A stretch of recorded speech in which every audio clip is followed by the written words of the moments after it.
नमस्कार दोस्तों, आज हम लोग ज्योतिष की दृष्टि में सृष्टि की रचना से अवगत होंगे और आप लोगों से हम शेयर करेंगे कि एक है लोकमान्य बाल गंगाधर तिलक जी ने अपने ग्रंथ आर्कटिक होम ऑफ द वेदांज नाम के ग्रंथ में वेदों का संग्रह 8000 वर्ष से पूर्व का माना है। उनका यह भी मत है कि मानव जाति का आदि निवास उत्तरी ध्रुव पर था। पश्चिमी विद्वान डॉक्टर वाइन ने नंदनवनापलब्धि नामक ग्रंथ में लिखा है कि पृथ्वी के ध्रुव प्रदेश पर प्रति वर्ष 16 मार्च को सूर्योदय होता है। इसे 47 दिन पहले 29 जनवरी को अरुण प्रकाश दिखने लगता है। 25 सितंबर को ध्रुव पर सूर्यास्त होता है। इससे 48 दिन बाद 13 नवंबर तक सायंकाल का प्रकाश रहता है। 76 दिन बिल्कुल अंधेरा रहकर पुनः अरुण प्रकाश दिखाई देकर सूर्योदय होता है, जो 94 दिन तक क्षितिज पर चढ़ता है। विद्वानों ने इसी भूमंडल पर स्वर्ग, अंतरिक्ष, भूलोकों की कल्पना की है। हिमालय से उत्तर का प्रदेश स्वर्ग, हिमालय के दर्रे अंतरिक्ष और हिमालय से दक्षिण का भाग भूलोक माना गया है।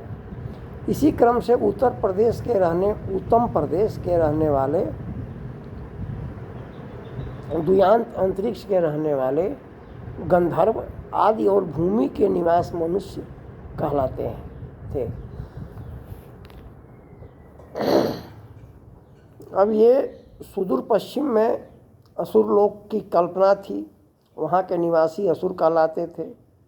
जिस समय अभिजीत तारा ध्रुव प्रदेश माना जाता था, उस समय उसके नीचे का प्रदेश मेघ था।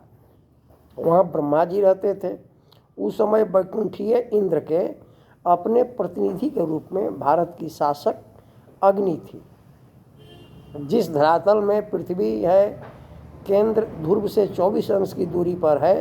यही केंद्र विष्णु है, साथ ध्रुव ब्रह्मा है।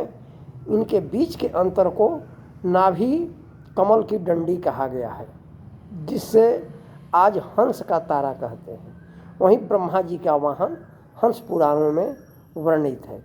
ज्योतिषीय गणित के अनुसार 13,000 वर्ष पूर्व आज जहाँ ध्रुव है, वहाँ इस वाहन पर ब्रह्मा जी विराजमान थे।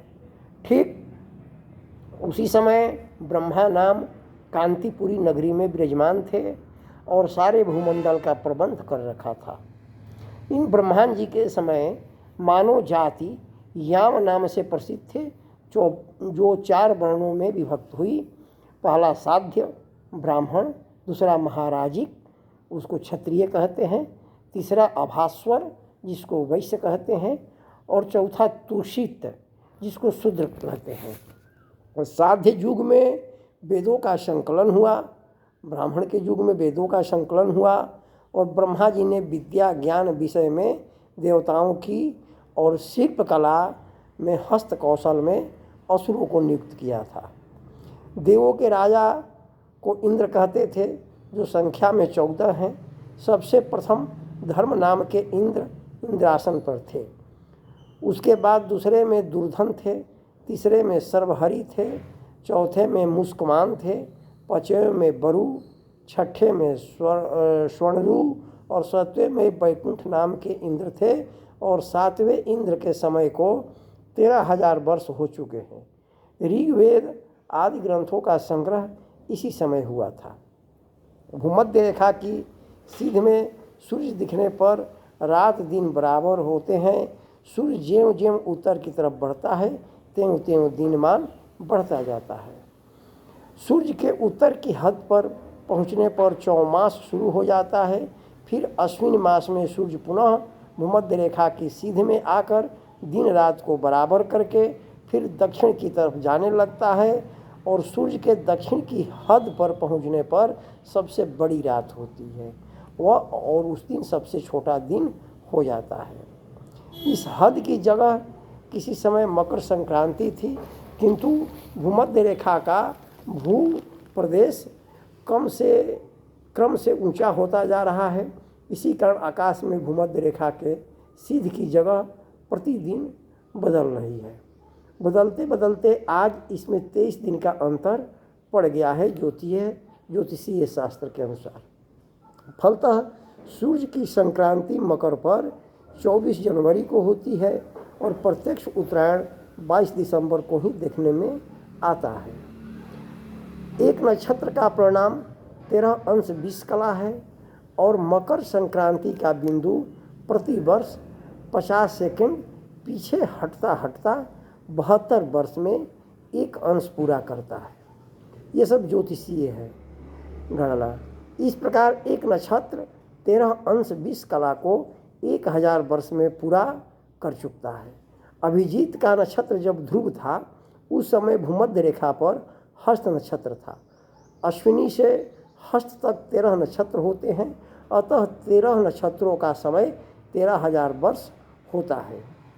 वर्तमान काल में भूमध्य रेखा की सिद्ध उत्तरा भाद्रपद नक्षत्र पर देखी जा रही है, अतः उन 13,000 वर्षों में रेवती और उत्तरा भाद्रपद के 2000 वर्ष और जोड़ देने पर अभिजीत के ध्रुव की जगह होने का समय 15,000 वर्ष माना जाता है। इस गणित से स्पष्ट होता है कि वैदिक ग्रंथों के संकलन का समय 15,000 वर्ष पूर्व का है।